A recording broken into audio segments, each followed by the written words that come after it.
Welcome to Sex Ed with DB. I'm your host, DB. Let's get into it.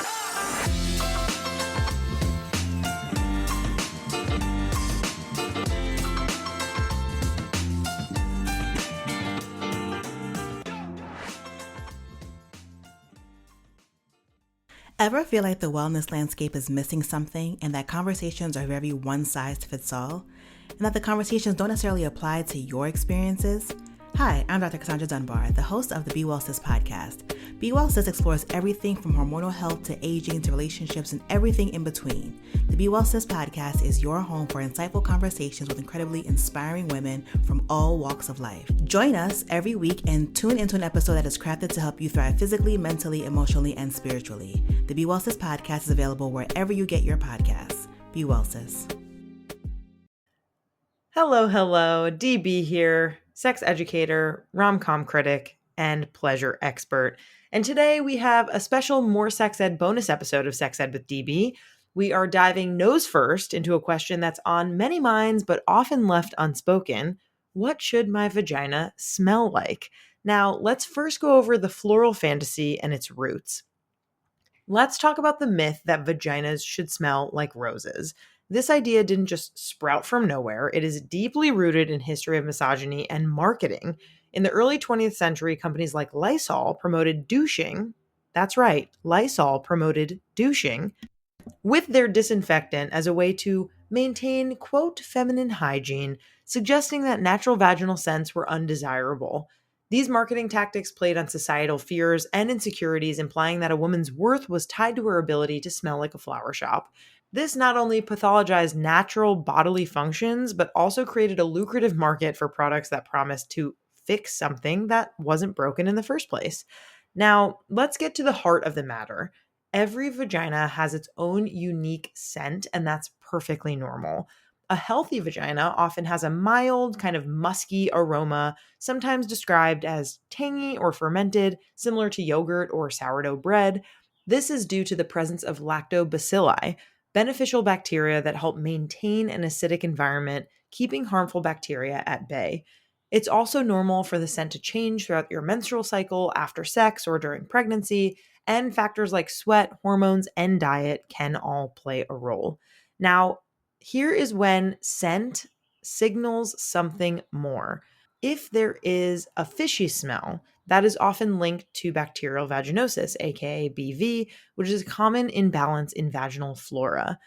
If there's a yeasty or like extra bready like smell, I know before I mentioned like a normal vagina could smell musky or like sourdough bread, but if you're smelling something that is abnormally yeasty, it could indicate a yeast infection, and that often could also be seen by looking at the fluids and the kind of discharge that your vagina is outputting.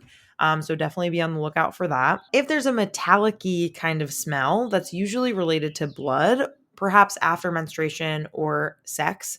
If there's something rotten or foul, it might be a tampon that's been in for too long, or in rare cases, a sign of cervical cancer.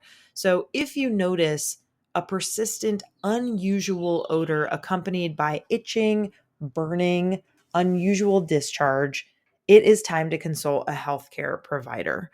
Now, how do you keep things smelling like you, like your normal, natural, everyday scent? Number one, we've talked about this on the podcast, but please, please, please avoid douching. It can disrupt your natural pH balance and lead to infections. So don't listen to Lysol. Don't listen to the douching products. They are trying to sell you something. You do not need that. Skip scented products as well. Anything scented pads, tampons, sprays can cause irritation, and it is unnecessary. So please, please don't use those. Also, wear breathable fabrics. When thinking about your underwear, you want to opt for cotton underwear and avoid tight clothing to reduce moisture buildup. Practice good hygiene. Regularly wash the vulva, which is the external area, with warm water. You could use kind of like a very, very gentle, mild soap on the vulva, but you don't need any soap or anything other than water in the vagina, as it is a self-cleaning organ. And lastly, stay hydrated and maintain a balanced diet. What you eat and drink can influence your body's natural odors. Now, before I leave you, I really, really want to reiterate you should be embracing your natural scent. There is absolutely nothing wrong with your vagina smelling like a vagina. It is a part of you, it's a sign of a healthy, functioning body. So embrace it. And if something smells off, don't hesitate to reach out to a healthcare provider. This is all a part of healthcare. It is not embarrassing, it is normal. That is all for what your vagina should smell like today on our More Sex Ed episode. If you have an anonymous sex ed question that you'd like to ask, go to our link tree in our Instagram bio, scroll down, it says ask a sex ed question, and you'll see the anonymous Google form. You can also always send us an email at sexedwithdb@gmail.com. And yeah, I hope that you've been enjoying Rom-Com Vom. If you haven't heard this week's Rom-Com Vom episode with Hari, I highly recommend you check it out. It is available.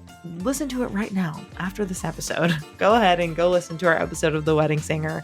And yeah, I love you all. Thank you so much for tuning in. I hope you have a great day. Bye.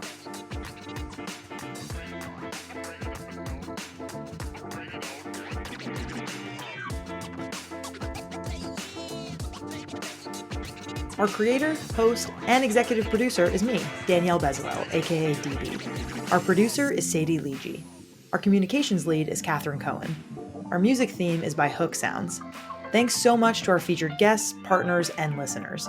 If you have a rom-com you remember from growing up and want us to cover it on Rom-Com Vom, submit it to us by leaving a review on Apple Podcasts and leaving a comment on Spotify. Want to partner with us? Email us at sexedwithdb@gmail.com. For more sex ed content, follow us on Instagram at sexedwithdbpodcast.